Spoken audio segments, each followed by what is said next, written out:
Very good afternoon. Past perfect గురించి తెలియజేస్తానండి.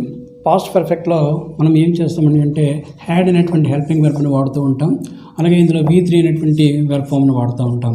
I had done when she came.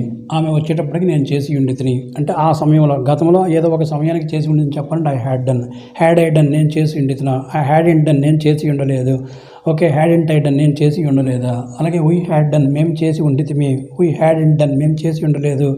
Had I done నేను చేసి ఉన్న. Had we done మేము చేసి ఉండితిమా. హ్యాడ్ ఇంట్ వీ డన్ మేము చేసి ఉండలేదా. ఈ విధంగా పాస్ట్ పర్ఫెక్ట్ అనేటువంటిది వెరీ సింపుల్ కాన్సెప్ట్. ప్రతిదానికి కూడా హ్యాడ్ అనేటువంటి హెల్పింగ్ వెర్బ్ వస్తుంది. అలాగే V3 అనేటువంటిది యూజ్ చేస్తాం. It's a very simple concept in English.